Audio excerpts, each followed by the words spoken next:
누군가 여러분에게 당신에게 한 가지 소원만 말해 보십시오. 당신에게 있는 한 가지 소원만 얘기해 보십시오 라고 한다면 여러분은 뭐라고 할 것 같습니까? 누군가 저에게 그렇게 묻는다면 이렇게 말할 것 같아요. 저는 성령 충만을 원합니다. 여러분에게도 그 은혜가 있기를 축복합니다. 성령 충만 너무나 중요하죠. 성령 충만한 삶과 그렇지 않은 삶, 그렇지 않은 삶은 차원이 다릅니다. 하늘과 땅 차이입니다. 여러분, 성령은 어떤 기운이나 에너지나 영이나 능력과 같은 존재가 아니라 우리 속에 살아 역사하시는 삼위일체 하나님이십니다. 세상을 창조한 영이십니다. 그러니 그분으로 충만하게 되면 얼마나 놀라운 일이 일어나겠습니까? 우리가 온전히 거룩해질 수 있고 온전히 능력 있게 살 수 있고 온전히 주님 닮을 수 있겠죠. 우리가 온전히 변화될 수 있지 않겠습니까? 여러분, 우리 속에 변화되지 못한 부분이 얼마나 많습니까? 우리 속에 못된 구석이 얼마나 많습니까? 그렇죠. 저는 가끔 그런 마음을 가져요. 내가 참 못됐다. 제 아내에게도 가끔 그럴 때가 있어요. 여보, 내가 참 못된 구석이 있지. 그러면 제 아내가 아주 깊이 공감을 합니다. 여러분도 마찬가지시잖아요. 그렇죠. 우리에게 그렇게 변화되지 않는 모습이 있잖아요. 여러분, 어떻게 변화될 수 있습니까? 성령 충만할 때. 오늘 말씀은 제자들이 약속받은 대로 성령 충만함을 받는 내용이죠. 오순절에 제자들이 한 곳에 다 모였습니다. 갑자기 강한 바람 같은 소리가 모인 곳에 가득했습니다.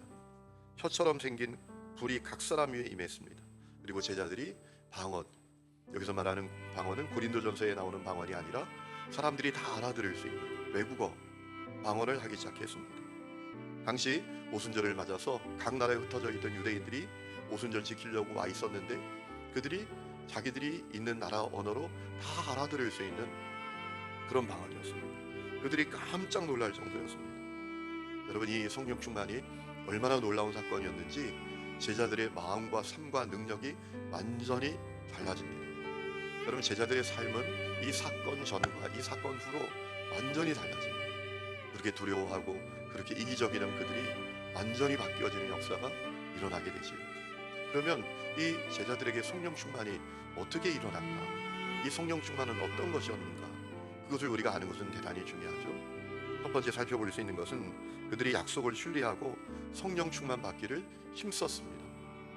여러분, 예수님께서 승천하신 다음에 그들이 마가의 다락방에 모여서 기도의 힘을 다하지 않았습니까? 아마 그때뿐만 아니라 계속 모여서 그들이 기도의 힘을 다한 것 같아요. 이 오순절에도 또 그렇게 모인 것입니다. 여러분, 그들이 함께 모이는 것이 그리 간단한 문제는 아니었을 것입니다. 왜냐하면 예수님의 추종자들이었기 때문에 그들이 다 위험에 놓여 있습니다. 그런데 함께 모여서 그들이 기도하는 것이 절대로 쉬운 것은 아니었을 것입니다. 그러나 그들이 함께 모여서 기도에 힘을 다했습니다. 그때 성령 충만이 임했다라는 것입니다. 오늘도 이 사건이 우리에게 일어나야 할 줄로 믿습니다. 성령 충만 주실 것을 믿고 힘써야 합니다. 여러분, 성령 충만 받을 것을 믿으십니까? 어떤 사람은 그럴 수 있지 않겠습니까? 난 성령 충만 필요 없어. 그럼 교회 안에 이런 사람들이 있습니다. 그리고 성령 충만을 원하지 않는 사람들도 있습니다. 여러분, 원해야 합니다. 갈망해야 합니다. 너의 입을 크게 열라 내가 채우리라. 갈망이 있어야 주시지요. 그리고 힘을 써야 합니다. 갈망이 있다라는 것은 어떤 것이죠? 힘쓴다라는 겁니다. 자, 갈망은 있습니다. 공부를 잘하기를 원하는 갈망이 있습니다. 맨날 게임만 합니다. 여러분, 그 갈망은 망상입니다. 비전이 아닙니다. 갈망을 갖고 힘써야 합니다. 오늘 그 은혜가 여러분에게 있기를 축원합니다.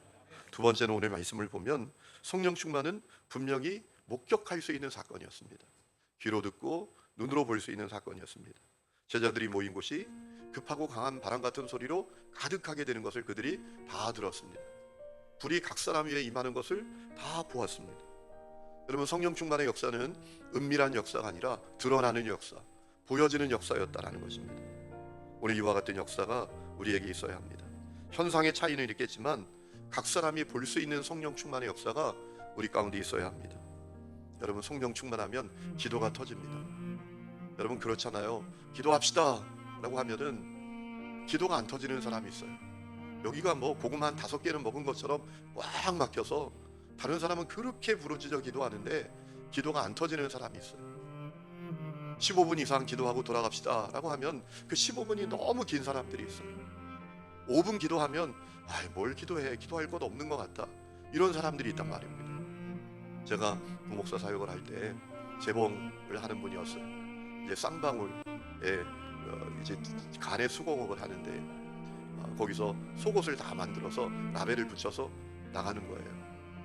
근데 그분이 참 대단한 분입니다. 청와대 들어가는 그 속옷을 만드는 분이었거든요. 그분 신방을 가서 예배를 드리고 제가 좀 기도 생활 권면을 하려고, 집사님 하루에 기도 얼마나 하시나요? 그랬더니 잘 많이 못해요 그러더라고요.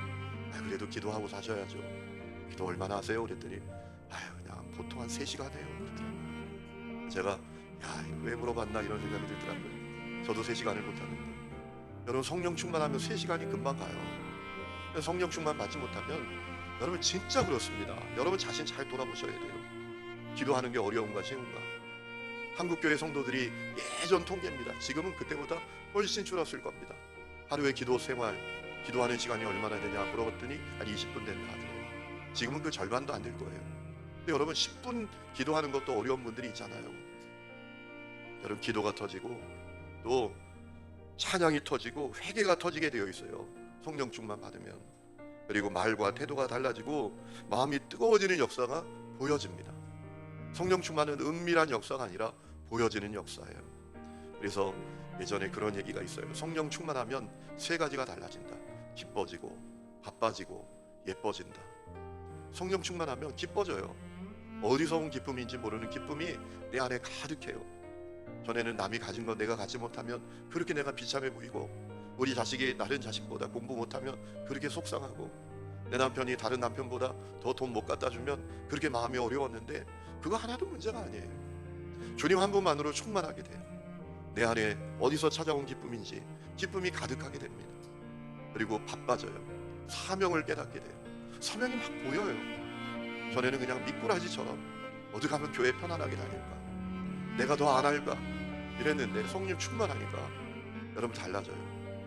우리 교회 한 자매가 있는데 이 자매가 교회 사역을 해요. 성령 충만을 받았어요. 그래요, 목사님 성령 충만 받기 전에는 다른 애들하고 똑같은 것만 하려고 그랬대요.